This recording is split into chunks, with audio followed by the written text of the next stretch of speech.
Magandang araw po sa inyong lahat. Ako po si Dr. Miguel Santos, isang doktor na ang aking puso at dedikasyon ay nakalaan sa pangangalaga ng kalusugan ng ating mga nakatatanda. Sa aking maraming taon ng panggagamot, napansin ko ang isang karaniwang bagay na madalas nating isinasantabi ang ating kinakain. At sa araw na ito, mayroon akong mahalagang paksang nais ibahagi, isang lihim na marahil ay walang sinuman ang nagsabi sa inyo, lalo na kung kayo ay nasa edad 60 pataas. Ang keso, isang simpleng pagkain na nagbibigay ng sarap sa ating pandesal, spaghetti at iba pang putahe. Ngunit alam nyo ba na habang ang ilang uri ng keso ay maaaring tahimik na nagpoprotekta sa inyong mga buto, bituka at utak, ang iba naman ay dahan-dahang sumisira sa mga ito. Ang katotohanan ay lalo na habang tayo ay nagkakaedad, hindi lahat ng keso ay nilikha ng pantay-pantay. Ang pagpili ng tamang uri ng keso ay maaaring magpababa ng pamamaga sa katawan, magpabuti sa kalusugan ng ating mga ugat at makatulong pa nga sa ating pag-iisip o cognitive function. Ngunit ayon sa isang bagong pananaliksik na inilathala sa European Journal of Nutrition, ang mga maling uri ng keso nang hindi natin namamalayan ay maaaring unti-unting nagdudulot ng paninigas ng ating mga ugat, alta presyon at panghihina ng ating resistensya. Dahil dito sa ating talakayan ngayon, ibubunyag natin ang 3 keso na dapat ninyong kainin para sa inyong lakas linaw ng isipan at sigla, kasama na rin siyempre ang kanilang masarap na lasa. Ang mga natural at subok na sa panahong kesong ito ay mas mababa sa asin, mas magaan sa tiyan, at puno ng mga sustansyang kailangan ng inyong nagkakaedad na katawan ngayon higit kailanman. Kaya't nararapat lamang na malaman ninyo kung aling mga keso ang patagong tumutulong sa inyo at kung alin ang maaaring humahadlang sa inyong kalusugan bago pa man kayo muling kumagat. Simulan na natin. Kung hindi pa po kayo nakapag-subscribe, inaanyayahan ko kayong i-click ang subscribe button at ang bell icon para hindi ninyo makaligtaan ang mga personalisadong payong pangkalusugan na tulad nito. Kung nagustuhan ninyo ang video na ito, pakitype ang numerong 1 sa mga komento. Kung hindi naman i-type ang 0 para malaman ko kung paano ko pa mapapabuti ang mga susunod kong ibabahagi. Ang 3 uri ng keso na dapat iwasan ng mga nasa edad 60 pataas. Una, mga palaman na gawa sa processed cheese. Ito ang pinakamapanganib sa lahat. Malambot, makrema, madaling ipahid sa biskwit, tinapay, at maging sa mga alaala ng ating kabataan. Ang mga processed cheese spread tulad ng mga nakikita natin sa mga garapon, maliliit na lalagyan o mga pirasong maayos na nakabalot, ay isang nakagiginhawang paalala ng nakaraan para sa marami. Ngunit para sa ating mga nasa edad 60 pataas, ang tila ba'y hindi nakapipinsalang pagkain na ito ay isa palang nutritional na patibong na patagong sinisira ang ating kalusugan sa bawat kagat. Ang mga palamang gawa sa processed cheese ay hindi talaga tunay na keso sa estriktong kahulugan nito. Ang mga ito ay produkto ng paghahalo-halo ng mga tira-tirang keso na mababa ang kalidad, kasama ang mga artipisyal na pangkulay preserbatibo kemikal na emulsifier, at mapanganib na dami ng saturated fat at sodium o asin. Ang mas malala pa, madalas itong ibinebenta bilang pambata, maginhawa at palakaibigan. Ngunit ang katotohanan ay mas madilim kaysa rito. Habang tayo ay tumatanda, ang ating katawan ay nagiging hindi na kasing tatag tulad ng dati. Bumabagal ang ating metabolismo, ang ating mga ugat ay hindi na kasing elastiko, at ang ating mga bato o kidneys ay hindi na kasing episyente sa pagsala ng dumi. Ito ang dahilan kung bakit ang mga sangkap sa mga cheese spread na ito ay lalong nakasasama para sa mga nakatatanda. Isang karaniwang preserbatibo, ang sodium phosphate, ay hindi lamang tumutulong na mapanatili ang tamang tekstura. Sa bawat pagkonsumo ninyo nito, unti-unti nitong pinapahirapan ang inyong mga bato. Ipinakita sa mga pag-aaral mula sa National Renal Foundation na ang dagdag na pasanin na ito ay may potensyal na pabilisin ang pagkasira ng bato sa paglipas ng panahon. Nariyan din ang taba. Bukod sa karaniwang saturated fat, may mga pagkakataon na naglalaman din ito ng partially hydrogenated oils na pinagmumulan ng trans fats, isang uri ng taba na ipinagbawal na sa maraming bansa dahil sa napakasamang epekto nito. Ang trans fats ay hindi lamang nagpapataas ng masamang kolesterol, LDL, at nagpapababa ng mabuting kolesterol, HDL, kundi nag-aambag din sa systemic inflammation o pamamaga sa buong katawan na siyang ugat ng sakit sa puso at stroke. Ang resulta ay isang mas mabilis na paghina ng sirkulasyon ng dugo, kalusugan ng mga kasukasuan, at paggana ng utak. Lahat ay nakatago sa ilalim ng mapanlinlang na anyo ng isang malambot at madaling ipahid na keso. Sa simula, ang pinsalang idinudulot nito ay hindi mo makikita o mararamdaman. Hindi ito nagpapakita bilang matinding sakit o malinaw na sintomas. Sa halip, ito ay lumalabas ng dahan-dahan, bahagyang pagtaas ng presyon ng dugo, hindi maipaliwanag na pagkapagod, panghihina ng memorya, at mga nakababahalang resulta sa laboratorio, sobrang triglycerides, mataas na creatinine o kakulangan sa calcium. Ito ang mga singil na kinokolekta ng isang bagay na tila ba'y simple at hindi nakasasama. Kapag kumakain kayo ng processed cheese spreads, hindi lamang nutrisyon ang isinasakripisyo ninyo. Isinusuko ninyo ang inyong pangmatagalang lakas, isang tahimik na sandali sa bawat pagkakataon. Oo, kaakit-akit ang kaginhawahan nito. Ang lasa nito ay maaaring magbalik sa inyo sa inyong kabataan. Ngunit ang inyong katawan ngayon ay mas matanda at mas matalino. Nararapat ito sa mas mabuti. Dapat itong pakainin ng pagkaing nagpapatibay sa inyong mga buto, nagpapalusog sa inyong utak, at sumusuporta sa inyong puso, hindi isang bagay na unti-unting sumisira sa mga ito sa bawat kagat. Ngunit ano ba talaga ang panganib? Isipin ninyo, ang mga pinakamasamang aspeto ng food engineering ay pinagsama-sama sa iisang produkto.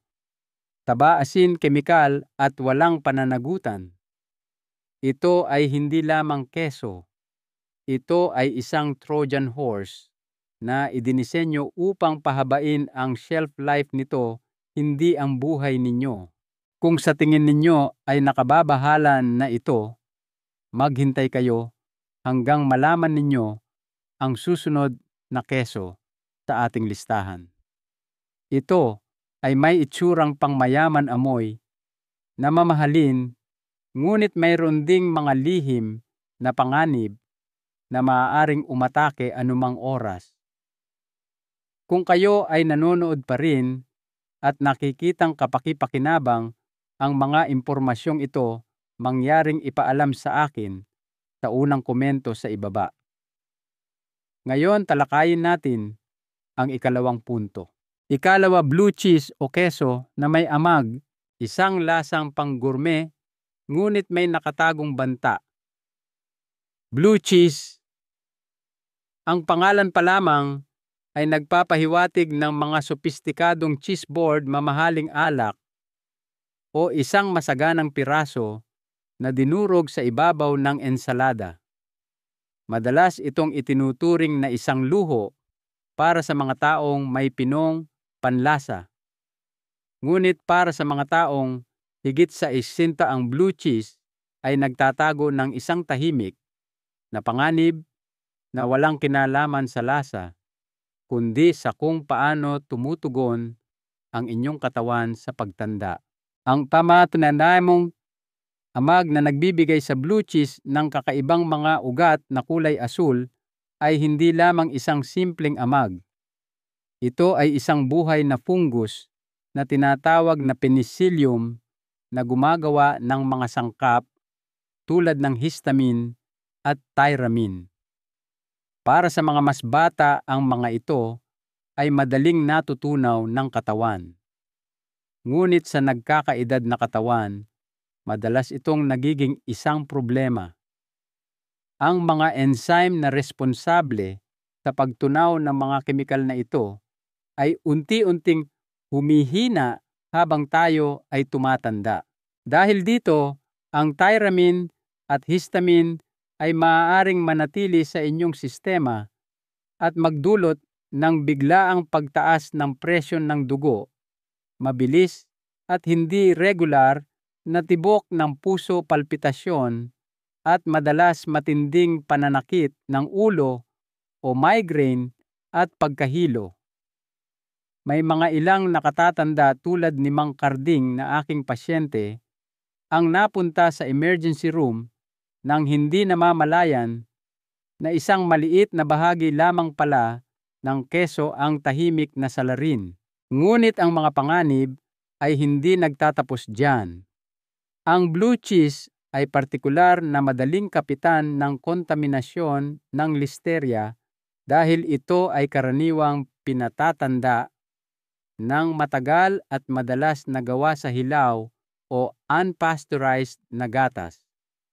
Ang listeria ay isang impeksyon mula sa bakterya na maaaring nakamamatay para sa mga nakatatanda na may mahinang immune system. Walang kumikislap na babala para sa listeria. Ang mga unang sintomas ay banayad lamang, isang mababang lagnat, pagkapagod, at kahit na pananakit ng tiyan. Ngunit sa mga mahihinang nakatatanda, mabilis itong maaaring mauwi sa sepsis, impeksyon sa dugo, meningitis, pamamaga ng utak o mas malala pa. At paano naman ang sodium? Ang blue cheese ay isang bomba ng asin na may halos 400 mg ng sodium sa bawat onsa, katumbas ng mga 30 gramo. Ito ay higit na mataas kaysa sa inirerekomenda para sa isang dieta na mabuti sa puso. Kapag isinama mo ito sa mas mataas na antas ng saturated fat na matatagpuan sa mga mas makremang uri nito, mayroon kang isang recipe para sa paninigas ng mga ugat at mas mataas na panganib ng stroke, isang kabalintunaan mula sa isang bagay na ipinagbibili bilang pang-gourmet. Ang kabayaran para sa masarap at maasim-asim na lasang iyon ay malaki.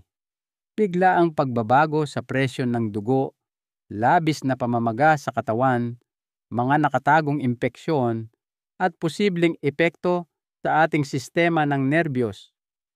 Bagamat tila isang maliit na luho lamang ito, Maaari itong magkaroon ng malaki at pangmatagalang epekto sa mga nagkakaedad na katawan. Bago ninyo lagyan ng dinurog na blue cheese ang inyong susunod na ensalada, tandaan na hindi lahat ng bagay na pinatanda ng may pag-iingat ay mabuti para sa mga nakatatanda. Minsan ang pagiging sophisticado ay may kamahalang presyo. Kung inakala ninyo na ang amag ang kalaban, magugulat kayo sa susunod nating keso, isang makrema at malambot na keso na tahimik na nagpapabagal sa inyong metabolismo tuwing umaga. Ikatlo, cream cheese. Ang inosenteng kaaway na hindi mo inaasahan. Ang cream cheese ay hindi mukhang isang mapanganib na pagkain.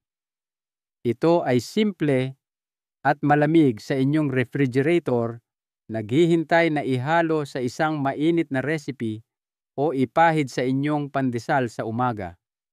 Ito ay komportable na kagiginhawa at bahagi ng isang ritual na marahil ay sinusunod ninyo sa loob ng maraming taon.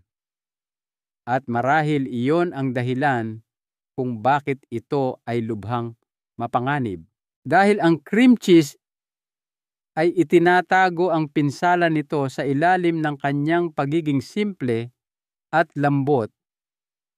Sa kaibahan sa ibang mga keso na may matapang na amoy o kapansin-pansing itsura, ang uri ng pagkaing ito na mataas sa taba, mababa sa sustansya at mapanlinlang na masarap ay maaaring dahan-dahang sumira sa inyong kalusugan kung kayo ay nasa edad 60 pataas. Ang cream cheese ay mataas sa saturated fat na isang malaking problema kapag ang metabolismo ay bumabagal at nahihirapan ang katawan na gamitin ang sobrang enerhiya. Naglalaman din ito ng kaunti o halos walang makabuluhang protina. Ang di-balancing ito ay direktang nag-aambag sa pag-iimbak ng visceral fat, lalo na sa paligid ng tiyan, isang kilalang pasimula sa insulin resistance, sakit sa puso, at mga sakit na may kinalaman sa pamamaga na lalo nang dumarami habang tayo ay tumatanda. Ngunit hindi lamang taba ang problema. Ang cream cheese, lalo na sa mga may lasa tulad ng honey strawberry o walnut, ay madalas na may mga idinagdag na asukal. Ang maliliit na halaga ng asukal na ito ay maaaring tila hindi nakasasama, ngunit para sa mga nakatatanda, pinatataas nito ang antas ng insulin, ginugulo ang balanse ng asukal sa dugo, at pinasisigla ang systemic inflammation na nagpapataas ng pagkapagod, nakasisira sa pag-iisip, at nagpapahirap sa pagkontrol ng timbang. Sa yugtong ito ng buhay, bawat kagat ay mas mahalaga kaysa dati. Kapag pumipili kayo ng mga pagkaing mataas sa kalorya, ngunit mababa sa sustansya, ang inyong katawan ay nagdurusa at nawawalan ng pagkakataon para sa enerhiya, suporta at paggaling. At nariyan din ang tahimik na panganib ng bakterya Listeria. Ang pagiging mama-sa-masa at malambot na tekstura ng cream cheese ay ginagawa itong isang perpektong lugar para sa pagdami ng mapanganib na bakterya, lalo na kung ito ay naiiwan sa labas kahit sa maikling panahon lamang. Ang mga nakatatanda ay partikular na madaling kapitan ng mga impeksyon ng Listeria, lalo na kung mayroon silang mahinang immune system. Ito ay higit pa sa isang sakit sa tiyan. Sa mga matatanda, ang Listeria ay maaaring magdulot ng impeksyon sa dugo, meningitis, o kahit na kamatayan. Walang malakas na babala tungkol sa panganib na ito. Ito ay nagpapakita sa maliliit na alon, kabilang ang isang paulit-ulit na sakit ng ulo, bahagyang pagkalito at isang pakiramdam ng pagkabalisa. Sa oras na maiugnay natin ang mga sintomas na ito sa kinain natin madalas, ay huli na ang lahat. Magkano ang babayaran ninyo para sa nakagiginhawang makremang tekstura na iyon? Malaki.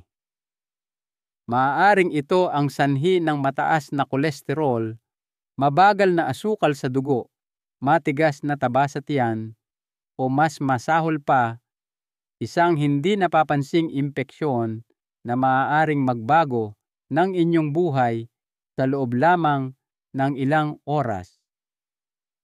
Ang cream cheese ay hindi naman lubusang masama, ngunit tiyak na hindi ito mabuti para sa inyong nagkakaedad na katawan.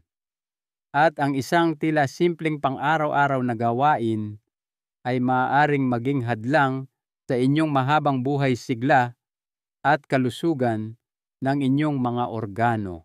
Kaya sa susunod na kukunin ninyo ito, isipin kung ang lambot sa inyong plato ay katumbas ng hindi nakikitang pinsala sa ilalim ng malasutlang palaman. Dahil habang ang cream cheese ay bumubulong lamang, ang susunod na keso na matapang sa pangalan, malakas sa kulay, at nababalutan ng foil ay sumisigaw. Sa kabila nito, maaaring ito ang pinakamapanlinlang na bagay sa inyong buong refrigerator. Manatili kayo sa akin. Maaaring magbago ng tuluyan ang inyong pananaw sa inyong susunod na merienda pagkatapos ninyong basahin ito. Ngayon, dumako naman tayo sa magandang balita. Ang 3 uri ng keso na dapat kainin ng mga nasa edad 60 pataas. Una, goat cheese o keso ng kambing, isang superfood na banayad para sa nagkakaedad na katawan. Ang keso ng kambing ay may isang uri ng dignidad na hindi magarbo. Sa kaibahan sa maingay na mga processed cheese na nakikipagkumpetensya para sa inyong pansin sa supermarket, ang keso ng kambing ay simple, natural at hindi kapani-paniwalang mabisa. Para sa mga taong nasa edad 60 pataas, ito ay higit pa sa isang masarap na pampalasa.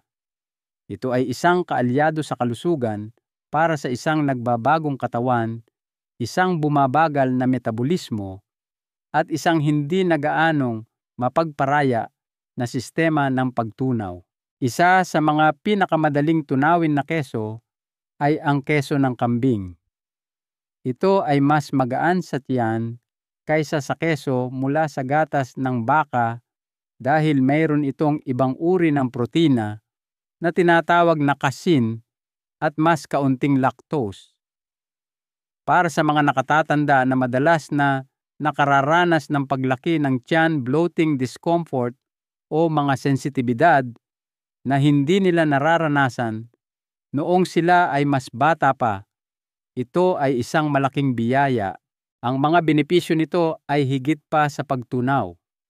Ang karamihan sa mga taba sa keso ng kambing ay binubuo ng short at medium chain fatty acids, ang uri na madaling ginagawang enerhiya ng inyong atay sa halip na iimbak bilang visceral fat. Para sa mga nakatatanda na may mababang metabolic function at unti-unting pagtaas ng timbang na madalas kasama ng pagtanda, ito ay lubhang kapaki-pakinabang. Ang inyong kasalukuyang dieta ay maaaring nagpapalakas o nagpapahina sa inyong sistema. At ang keso ng kambing ay isa sa iilang pagkain na nagpapagaan sa pasanin. Bukod pa riyan, ito ay isang tahimik na kampiyon para sa kalusugan ng utak at resistensya. Dahil mayaman sa zinc, selenium at probiotics, ang keso ng kambing ay tumutulong na ibalik sa ayos ang microbiome, ang komunidad ng mabubuting bakterya sa ating bituka, na isang mahalagang hadlang laban sa impeksyon, pamamaga at maging depresyon sa mga nakatatanda. Ang mga sustansyang ito ay nagpapabuti sa linaw ng pag-iisip, paggana ng thyroid at paggaling ng mga tissue sa likod ng mga eksena. Naglalaman pa ito ng omega-3 fatty acids at isang natatanging uri ng bitamina A na sumusuporta sa memorya at pag-iisip, na nagbibigay ng banayad na depensa laban sa paghina ng pag-iisip na may kaugnayan sa edad. Ang kagandahan ng keso ng kambing ay hindi lamang sa kung ano ang ibinibigay nito, kundi pati na rin sa kung ano ang wala rito. Walang mga preserbatibo, pampatatag, stabilizers o artipisyal na pangkulay. Simple natural na pagkain na kasing sarap sa inyong panlasa at sa inyong katawan. Nag-aalok ito ng sustansya nang hindi mabigat sa pakiramdam. Maging ito man ay hinalo sa isang magaan na omelette, ipinahid sa tinapay na whole grain o dinurog sa ibabaw ng mga inihaw na gulay. Habang tayo ay tumatanda, nauunawaan natin na ang pagkain ay higit pa sa lasa. Ito ay tungkol sa pakiramdam mo pagkatapos. Ang keso ng kambing ay nagbibigay ng pakiramdam ng pagiging simple na nababalot sa kalusugan. Kung sa tingin ninyo ay kamangha-mangha ang keso ng kambing, maghintay hanggang makilala ninyo ang kesong may mga butas na tahimik na nagpoprotekta sa inyong puso, buto at immune system sa bawat kagat. Ikalawa, Swiss cheese, isang maselang tagapagtanggol para sa isip at puso ng mga nakatatanda. Ang Swiss cheese ay may isang mahinahon na kapangyarihan. Sa kaibahan sa matatapang na keso na nangingibabaw sa inyong plato, ang Swiss cheese ay napakabanayad, magaan sa lasa, mabait sa katawan, at hindi kapani-paniwalang mabisa sa mga paraan na hindi napapansin ng karamihan. Mayroon itong higit na maiaalok kaysa sa lasa para sa mga taong nasa edad 60 pataas. Nag-aalok ito ng proteksyon. Isa sa ilang keso na tila halos ginawa para sa mga nagkakaedad na katawan ay ang Swiss cheese, kasama ang mga kilalang butas at lasang malanuwes nito. Isa sa mga pinaka hindi napapansing bentahe nito ay ang napakababang antas ng asin nito na nasa humigit kumulang 24 miligramo mg lamang bawat onsa o 30 gramo. Ito ay napakahalaga sa isang yugto ng buhay kung saan ang alta presyon ay nagiging isang seryosong alalahanin at madalas ay pinalalala pa ng mga gamot. Ang Swiss cheese ay nag-aalok ng ginhawa ng keso nang walang napakataas na halaga ng asin. Ang epekto nito sa kalusugan ng puso at buto ay mas kahanga-hanga pa.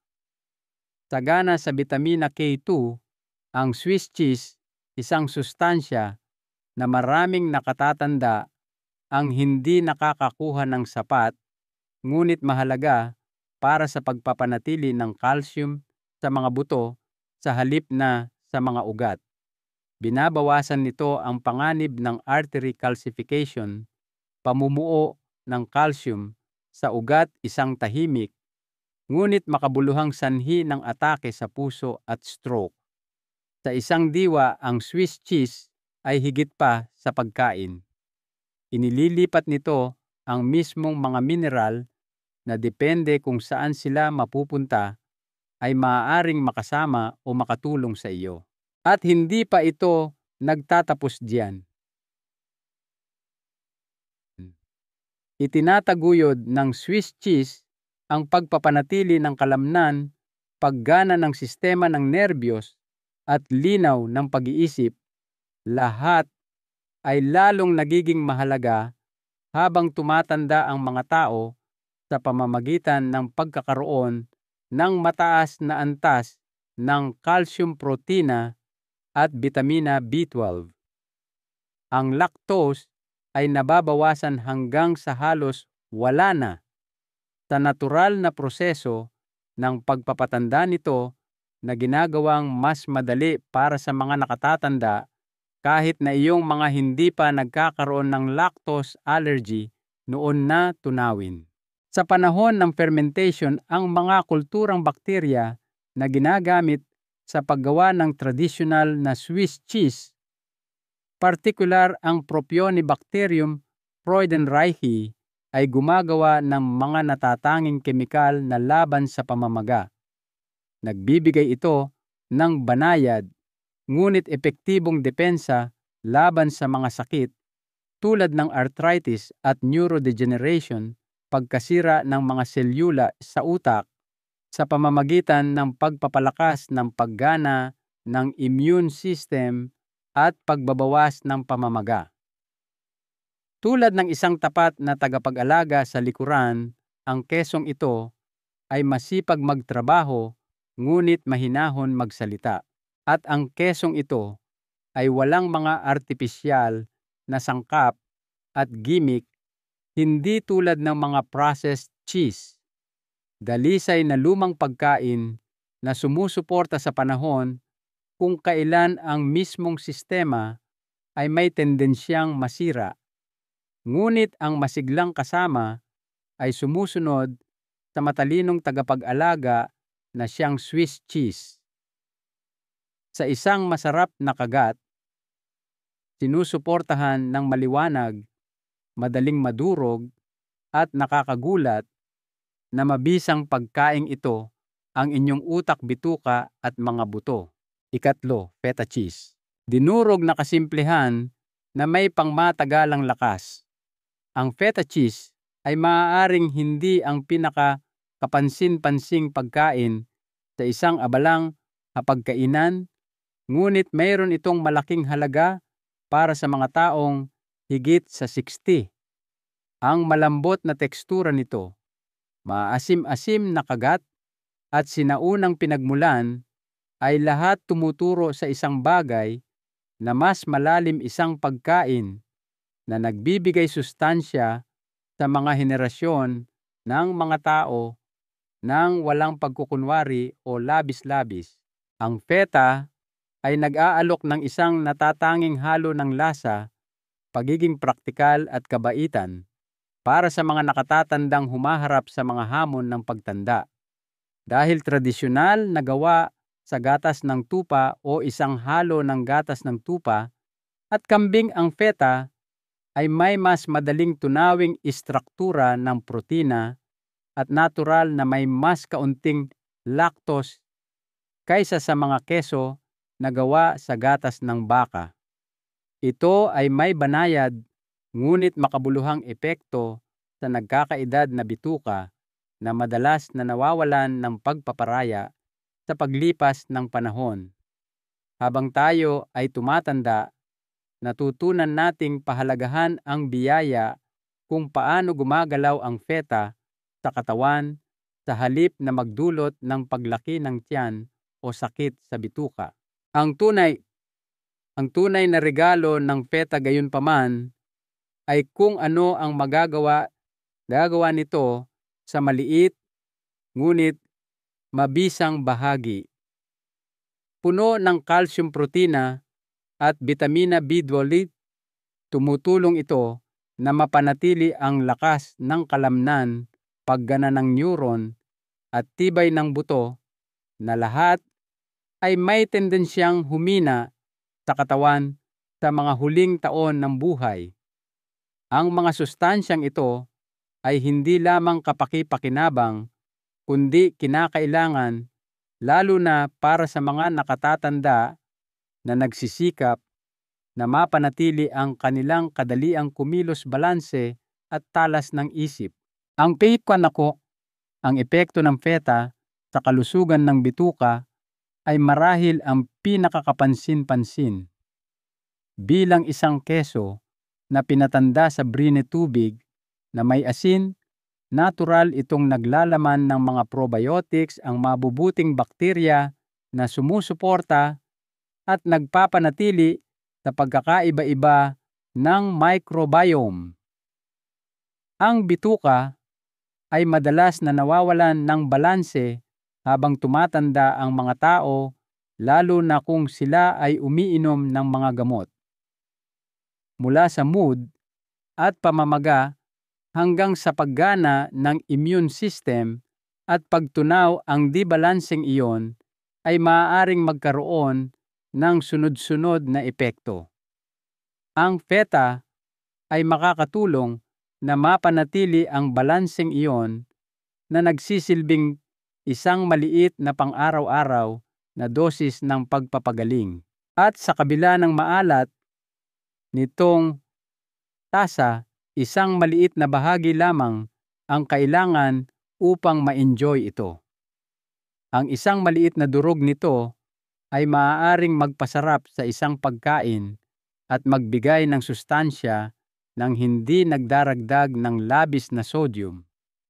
Para sa mga partikular na sensitibo sa asin, ang isang mabilis na pagbanlaw dito sa ilalim ng tubig ay maaaring makabawas ng malaki sa nilalaman nitong asin. Ang feta ay isang katibayan na ang pagkain ay hindi kailangang maging magarbo. Kailangan lamang itong maging makasaysayan, may layunin at palakaibigan sa katawan. Nagdaragdag ito ng lasa at pagiging praktikal sa iba't ibang pagkain, kabilang ang mga inihaw na gulay, mainit na ensalada, at mga omelet sa umaga. Hindi lahat ng keso ay nag-aalok ng landas tungo sa lakas. Kaya habang ang tatlong ito ay maaaring makatulong na pangalagaan ang inyong kalusugan habang kayo ay tumatanda, mahalaga ring malaman kung alin ang dapat iwasan. Sa katunayan, ang ilan ay nagnanakaw nito nang hindi napapansin ng sinuman. Ang pagpili ng keso ay higit pa sa biyaya at haba ng buhay kaysa sa lasa. Ang pagpili, biyaya, haba ng buhay at paggalang sa katawan. Ang pagtanda ay isang aspeto lamang ng buhay. Ito ay tungkol sa paggawa ng mas mahusay na mga desisyon, matalinong pagbagal at pamumuhay ng mas may layunin kaysa dati. At bahagi nito ang inilalagay natin sa ating plato. Para sa maraming tao, ang keso ay matagal ng simbolo ng kaginhawahan. Ang isang mainit na grilled cheese sandwich, isang palaman sa biskwit o isang budbod sa ibabaw ng spaghetti ay maliliit na kasiyahan na natutunan nating pahalagahan. Ngunit ang kaginhawahan at pangangalaga ay dapat magkasama, lalo na habang tayo ay tumatanda. Ang inyong katawan ay humihiling ng iba't ibang bagay sa puntong ito ng inyong buhay. Ang inyong puso ay nagnanais ng mas kaunting asin. Ang inyong mga kasukasuan ay nagnanais na mabawasan ang pamamaga. Ang inyong utak ay humihiling ng kalinawan. Ang inyong mga buto ay nagmamakaawa para sa katatagan. Higit sa lahat, ang inyong oras ay dapat gugulin sa kalusugan, hindi sa paggaling. Isang bagay na maaaring tila hindi nakapipinsala noong tayo ay nasa 30s o 40s, isang naprosesong cheese spread, isang amag na gourmet na pagkain, isang makremang pagkain na puno ng mga nakatagong taba ngayon ay may mas malubhang epekto kaysa sa panandaliang lasa. Bawat pagkain ay nagiging higit pa sa pagkain lamang kapag nasa 60s, 70s o higit pa. Ito ay nagiging lason o gamot. Ang pagkakaiba ay banayad at madalas na natatabunan ng magagarang pakete, mga lasa ng nakaraan at isang kultura na patuloy na nagpapahalaga sa kaginhawahan kaysa sa moralidad. Ngunit meron kayong kakayahang gumawa ng ibang desisyon. Maaari ninyong igalang ang inyong katawan sa pamamagitan ng pagpili ng pagkaing simple, malinis, masustansya at buhay, hindi sa pamamagitan ng paglilimita sa inyong kagalakan. Ang dahilan upang iwasan ang mga maling keso ay hindi takot. Ito ay tungkol sa respeto. Ito ay tungkol sa pag-unawa kung paano maaaring tahimik na palakasin o pahinain tayo ng pagkain, lalo na sa mga panahong mas madaling kapitan ng sakit ang ating katawan. Ito ay ang paggawa ng desisyon na mamuhunan sa kalusugan upang manatiling alerto, may kakayahang kumilos at konektado hanggat maaari. At hindi lamang ito para sa inyo. Ito ay para sa mga taong umaasa pa rin sa inyo, nagmamahal sa inyo, at tumitingala sa inyo para sa gabay, katatawanan, at karunungan. Ang isang sariwang piraso ng mozzarella ay maaaring ipalit sa maalat na amag na keso. Ang mga gawang palaman ay maaaring palitan ng isang malinis na hiwa ng keso ng kambing. At hindi pa huli ang lahat upang baguhin ang masasamang gawi para sa mga malusog. Bagamat ang mga gawaing ito ay maliit, mayroon silang malaking epekto dahil bawat pagpili ay mas mahalaga sa puntong ito ng buhay. Hayaan ninyong ang pangangalagang alam ninyong nararapat para sa inyo ay maipakita sa inyong mga pagkain. Hayaan ninyong ang pagkain ay maging isang mapagkukunan ng biyaya, lakas kalinawan ng memorya at katatagan bukod pa sa lasa. Tandaan, ito ay tungkol sa pagyakap sa mabuti, hindi lamang sa pag-iwas sa masama, dahil ang pagtanda ng maayos ay hindi tungkol sa pagkakaroon ng mas kaunti. Ito ay tungkol sa paggawa ng mas matatalinong pagpili. Handa na ba kayong malaman ang tungkol sa mga keso na tunay na makapagpapatibay sa inyong katawan, magpoprotekta sa inyong puso at magpapalusog sa inyong isipan? Magpatuloy tayo. Ang layunin ng mga talakayang ito ay upang bigyan kayo ng inspirasyon na mamuhay ng lubusan at tunay. Ako ay lubos na natutuwang makarinig mula sa inyo. Isang mahalagang aral sa buhay mula kay Dr. Santos. Bilang inyong lingkod, nais kong iwan sa inyo ang isang mahalagang aral. Ang tunay na yaman sa ating pagtanda ay hindi nasusukat sa dami ng ating ari-arian, kundi sa kalidad ng ating kalusugan at sa bawat araw na puno ng lakas at linaw ng isipan. Ang bawat matalinong pagpili na ginagawa natin sa ating hapagkainan ay hindi lamang isang simpleng pagkain. Ito ay isang pamumuhunan para sa isang mas mahaba at mas masayang bukas kasama ang ating mga mahal sa buhay. Ang paggalang sa ating katawan sa pamamagitan ng tamang nutrisyon ay ang pinakadakilang regalo na maibibigay natin sa ating sarili at sa mga taong nagmamahal sa atin.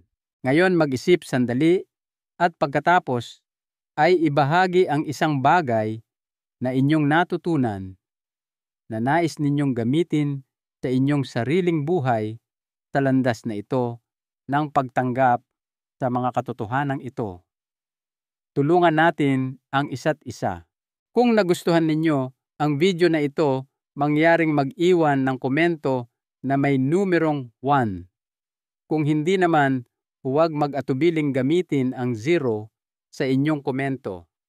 Ang inyong mga opinyon ay napakahalaga sa amin. Para sa mas marami pang video na tulad nito, huwag kalimutang mag-subscribe sa ating channel, i-like at ibahagi ang ating mga video sa inyong mga kamag-anak at kaibigan. Maraming salamat po sa inyong panonood at naway masiyahan kayo sa pamumuhay ng ayon sa nais ninyo ng may kalusugan at kaligayahan.